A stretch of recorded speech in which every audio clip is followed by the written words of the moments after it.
Welcome to the funnel. My name is John Shane. I'm president of Alignment Group. This is episode number 249 of the funnel. Sales metrics you should be tracking. Before we begin, I want to remind you to head on over to alignment-group.com/the funnel. Subscribe to the funnel, and you will receive the show notes weekly. First-time subscribers get a free coaching call. Today's agenda: get to the point, basics, revenue, activity-based metrics, and metrics to consider. So I know that everybody's company's different. I know you sell different things and you do different things. But I tried to put together a list of metrics that I felt were sort of, I wouldn't say generic, but universal in terms of their appeal in tracking your sales rep or tracking sales metrics. I shouldn't just say sales reps. I should say sales metrics, because there's a lot that goes into this. So let's talk about, what matters most, okay, when we're getting to the point here. How much each one of your reps sell is probably the most important number, right?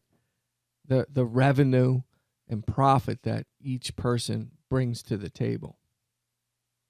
But there are other areas of focus that help drive that. And the objective really is for you to figure out what metrics I should track and what metrics drive one another.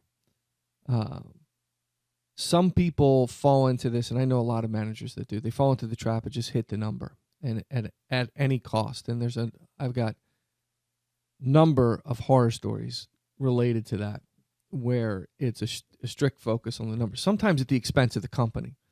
So if you've got managers and sales reps, and in some cases VPs complicit in this, they could really drive poor deals into the pipeline because they're trying to hit some target and there's some bonus involved. And that's dangerous. That's where you really need to look at not only the people involved, but your compensation plan. So don't get too focused on the number. The number's the outcome. Really, your goal here is improved performance. You want folks that are going to improve in every phase of the sales process and skill sets, right? To the point where they're driving higher numbers. When you focus strictly on the number, you sometimes push folks into taking shortcuts. And that's the last thing you want to do. And I know I've witnessed it. I've witnessed the shortcuts. I've witnessed the bad deals, the manager obsession with just getting to the number and pushing the rep to do that. And sometimes pulling the wool over the eyes of the people above them. And then at some point, they go in and they start peeling back the layers of the deals and they realize how bad the deals are. And I'll tell you why that happened. Because there was a focus on the number and not a company-wide focus on metrics and KPIs. And I'm not saying people don't count, but the numbers bear out what's being done. So if you're good at managing the metrics, you'll know what's going on within your company from a management perspective and from an ownership perspective. So let's talk about the basics. The basic things you should be looking at in terms of metrics. And here's one that's near and dear to my heart. Time actually selling. How much time do they spend in front of prospects and customers, selling or upselling, or getting referrals, or whatever it is? So I would say that that's a low number by any standard in most companies. When you think about the requirements on reps, and I hear it all the time, not only from prospects that and customers that I work with, clients that I work with, but I hear it from friends who are in sales. And it's a great, we have great discussions around that and the value of some of the things they're being asked to do. Sometimes it's good stuff. They're taking on, I know someone who sells chemicals and they take on a new product. There's a lot to know. There's a lot of regulations and all kinds of impact and all of that with the chemicals. So they have to go through these courses, and they're online to be certified to sell the product. I get that. That makes sense. What I don't get is pulling a rep out of the field for a day to sit in front of executives and do a full-blown fake presentation so they can grade you on it. Somebody's been doing it for 25 years, and I'm not saying that they can't learn or they can't get better and they can't be coached for improvement, but that just seems like a waste of time to me, some of that stuff. So time actually selling, and again, I break it down by A, B, and C, right? You've heard this before. A time is when you're actually signing an order. B is everything that's leading up to that order in the sales process. And C is everything else. So all your admin work, your sales meetings, your one-on-one meetings, anything that you do that's not in selling in the sales process. So if you think this is a problem, start tracking it. Give your sales reps a little outline. You can do this pretty easily. And have them track what they actually do every day. And tell them this isn't about catching them cheating. This is about how much time they actually sell and how we can, if you suspect there's a problem, how we might be able to improve that. Okay. Next one is the sales cycle. Okay. The average length of time it takes you to close a deal. How long does it take? Now, I hear this all the time. Well, that's hard to say. Sometimes it takes up to 6 months. Sometimes it's 30 days. Well, then you have a problem on your hands.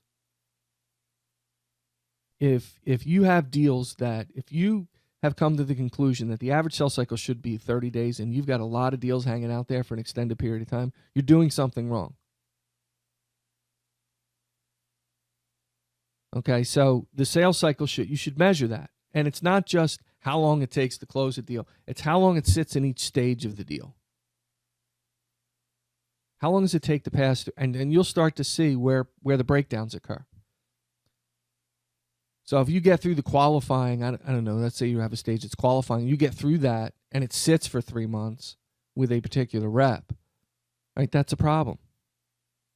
You can flag deals that are really bad deals that aren't going to close by what's happening, and you can flag problems with your sales team, the individuals and the team as a whole, why things are getting hung up. Maybe it's an internal thing. Maybe you need resources for a demo. You put together some pretty complex demos because it's a large scale purchase, and it takes forever to get the resources in place to get that demo, and by the time you get it set up, the opportunity has cooled quite a bit. So the sales cycle, that kind of metric is very helpful to you. Right?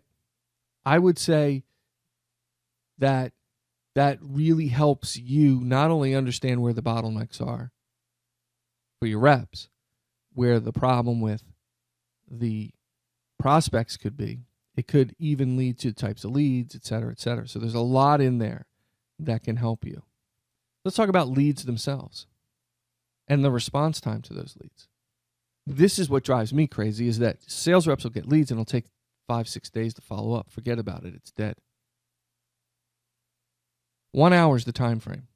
Okay, and a long time ago we figured this out. Okay, I was at a company that did a lot of television advertising, and we would get call-ins the next day. That was pretty easy. This is way before inbound marketing and the internet and stuff like that. That's how old I am. But we used to get these web leads from a service, and we'd give them to the reps. And I think I told this story before.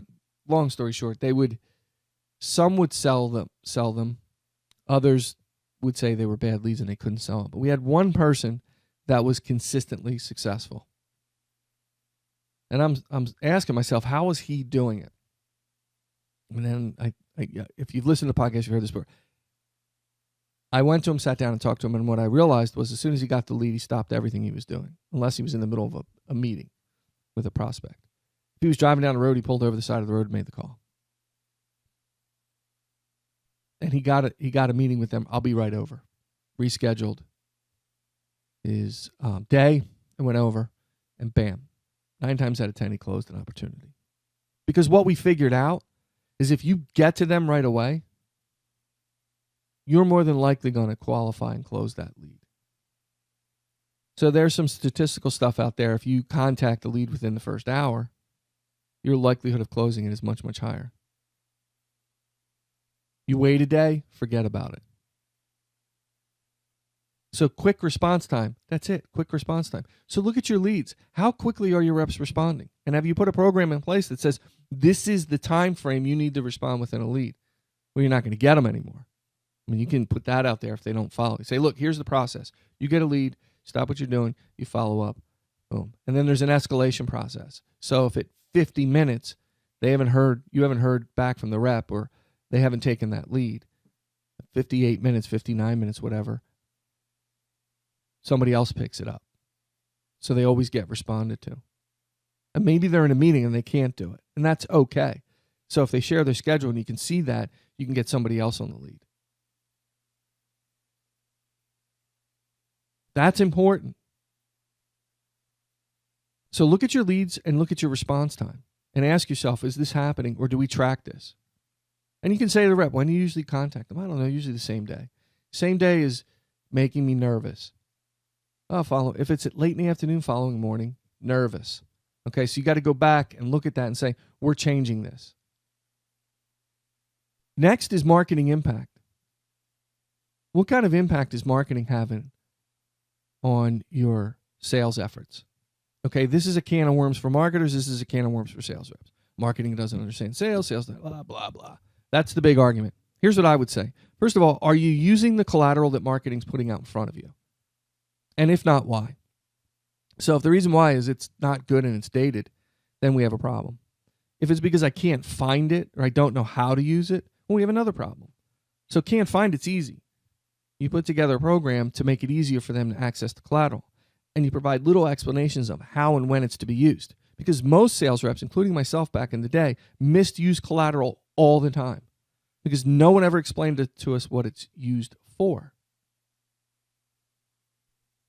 So you're closing that, you're aligning marketing and sales when you have those conversations. And if stuff's not working, or you're getting feedback from the prospects on the collateral, then you need to share that with marketing so they can get the messaging right. These are basic. Time actually selling, sales cycle, lead response time, marketing impact. These are basic metrics you should be looking at. How often are they using the marketing material? What are they using it for?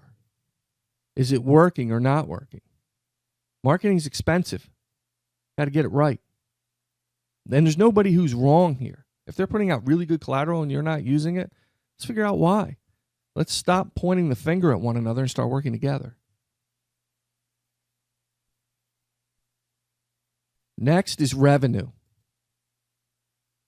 Okay, some simple ones here. What's your average deal size? Pretty simple, right? So I knew way back in the day on the hardware side of things, it was $7,500 was the average deal size for a small piece of equipment. It was a mid-sized piece of equipment. And we did millions of dollars in revenue per month. The software was much higher. You know, you have some big accounts, but most of it was one. It was amazing how much business we did, but it was one deal at a time. We had reps in geographic territories. We had reps in vertical territories and reps in large account territories. So what's the average deal size?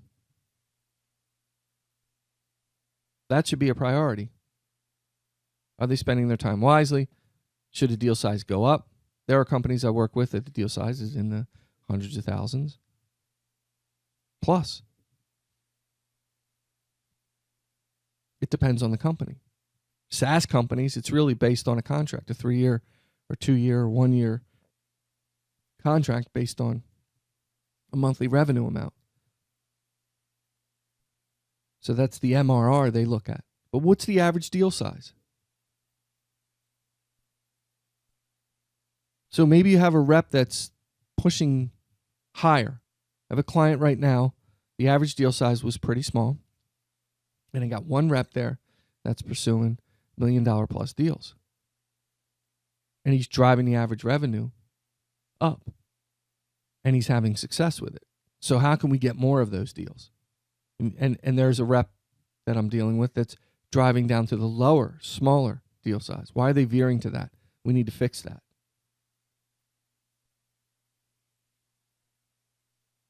Maybe they're veering towards the small ones because they're easy, or this one because it's easy. And they're not going after the real important ones. Now, the person that's going after the bigger ones, you have to be careful how, where, and when in the competition. And all the things that are associated with that, you want to put yourself in a position where you're not spending tons of time on deals that you're never going to win. So it's all about understanding where your business is coming from and adjusting to that. How often are you winning? What's your win rate? Right? Isn't that important? I would say that that's very important. What's the percentage of deals that we win? We get in these opportunities. We put them into the pipeline. How many of them are we winning? Now, there's a lot of factors that go into that, right? Are they putting the right opportunities in the pipeline? Are they having problems closing? Are there reps that have put low rates, right? They put they throw stuff up against the wall. They put a bunch of stuff into the pipeline, and very little of it comes out. What's going on? So you can hone in on specific issues that you're having with the team or the rep based on the win rate. Right? What about your sales to revenue? How efficient are we as a sales department? So you look at all the costs and all that stuff. And you look at what your commissions, your salaries, your bonuses, expenses. What does it cost to run the sales organization? What does it cost to run the team? That's going to help you decide what you need next. How many more salespeople do we need to get to this next level? What's it going to cost us to move up? How much investment do we need to make in the sales department? Are we managing the industry average? So I was with a company that belonged to a group where you anonymously submitted your metrics, right? And you benchmarked against one another. So you looked at your sales to revenue. Are we meeting or exceeding that? You looked at your administration expenses and service. So we could tell that metric was very important to us. So we could tell what kind of investment we needed in sales, what we needed to get a hold of. Well, if there was some leakage there, it's an important number. So those are your revenue numbers, metric numbers I'd say you should look at. Activity-based metrics. This is what's near and dear to most of our hearts as sales managers, right? We're looking at emails. How many emails are they sending? Okay. Emails are important in the warm sales environment. So it's not really cold. You're not just buying a list and sending emails to people you don't know. But you're going to events and you're meeting people and you're maybe connecting through LinkedIn or groups or whatever it is that you're doing. Okay. And you're using some outreach email. Now, this is not marketing emails. This is where people get confused. Well, if somebody downloads something, they get DZ, Series E. I get all that. I'm talking about you as a sales rep. What's your outreach look like? What kind of open rate are you getting? Are they opening the emails? Now, there's some tools out there. I use the HubSpot tool, HubSpot sales tool. It's $50 a month per rep, and it's worth every dime. It tells me somebody opening my email. Are they opening the link I sent them? How many times did they open it? That'll tell you a lot. Now, don't go crazy. Somebody opened it 10 times in the last 25 minutes or half an hour. Yeah, well, they're sitting at their kid's soccer game, and their habit is to just keep opening them because everybody does it right now. They're all on their phones. But at least you know that somebody opened your email. So what kind of open rate am I getting? What's the first meeting look like? How many first meetings am I getting? Are they parlaying into second meetings? So I get 10 first meetings. How many second meetings did I get off of that? What did I schedule? Demos, proposals. Okay. If you're just throwing out proposals and nothing's happening, we have a problem. I talk to clients all the time about this for software folks. I don't know what it is. If they see my product, they'll buy it. So we try to get them to the demo. Why? You don't even know if they're a valuable prospect. But if we get them to the demo, they'll like it, and then they'll push to get it because they want it. That's ridiculous. Don't waste your time on that. But I'm getting ahead of myself here. But these are the metrics you should look at. Open rate, first meeting, second meeting. How many scheduled appointments or demos? How many proposals am I putting out? Does this make sense against what we're doing here? Are we closing on this? Or are we doing what's called premature jubilation, right? Somebody told me that a while ago. It's the funniest thing I ever heard. It's how many are you just putting out proposals to put out proposals? Don't waste your time. So those are really good metrics. And then here are some metrics to consider. Okay. I'm going to have there's a couple of them that you might have a tough time with. Okay. One of them is the culture. So how do you do culture? Well, I think you can do surveys of your sales team. You survey Monkey or something and do some surveys and get some feel for exactly what it is that's going on in your company. Are they satisfied? Do they feel like they have an opportunity to do well with you? Do they like the company? Do they like their bosses? Do they like the customers? It's easy to do employee satisfaction, I think. And then companies will throw a bone. Oh, like we did more free ice cream days. No, I think you really need to get to the core of if you have cultural issues and then make some real changes to help. And if things are going well, that's great. Don't pat yourself on the back. Work harder. How many lost deals and what happens in those lost deals? Those are metrics I would consider. And then the sales process breakdown. Where are we breaking down in the process? Is it consistent across the board or is it different by rep? If it's consistent across the board, we have a problem with our process. If it's by rep and it's different per rep, then they have areas of coaching that you can help them with. Thank you for subscribing to The Funnel, alignment-group.com/The Funnel. You can find us on social media, Facebook, LinkedIn, Twitter. @Shea John R is my Twitter. Contact me, jshea@alignment-group.com. Website, alignment-group.com. Stop by. There's plenty of cool stuff to download. Check out our Insights blog. Again, thank you for subscribing. And as always, keep filling the funnel.